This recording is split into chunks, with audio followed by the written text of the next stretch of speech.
I really wanted to finish Bruce Wayne's story. We'd done 2 acts of a 3-act story in a sense, and the challenge for me was to really figure out the reason to take another trip to Gotham City and to invite the audience to take that with us.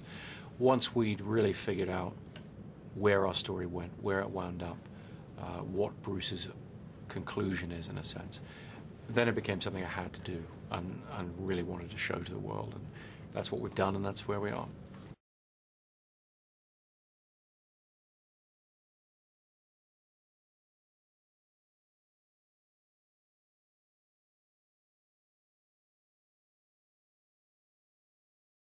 The end of The Dark Knight left the characters in a pretty interesting place. I felt very strongly we're trying to make one unified story here, so it's not another episode, and not another Batman episode, if you like.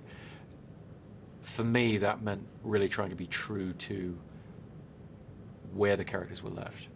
And Bruce Wayne, as Batman, has made a rather large sacrifice at the end of The Dark Knight. For that to mean something, he really has to have succeeded, in a sense, in his mission.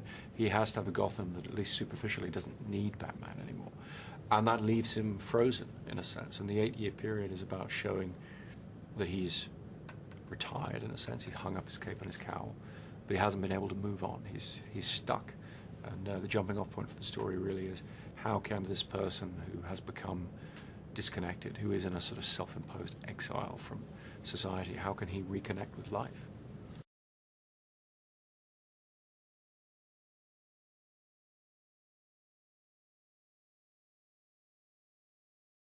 We'd had a great experience shooting in IMAX on The Dark Knight, and we wanted to expand that on The Dark Knight Rises and shoot more of the film that way, and we have.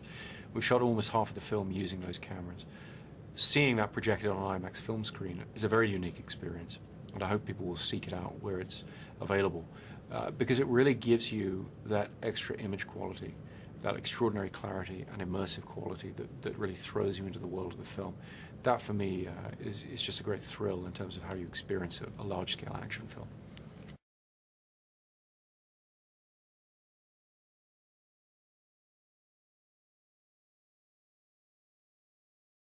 Well, there are a couple of people in the film, Marion Cotillard and Joseph Gordon-Levitt, who I'd worked with in Inception, who I really wanted to work with again because they're just incredible talents.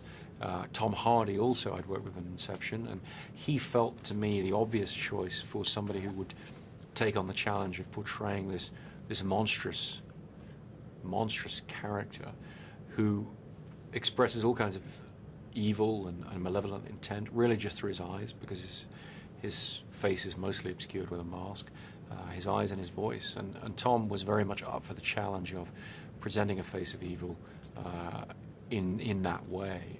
And I think what he's done is going to be very threatening to audiences in a way they're not used to seeing.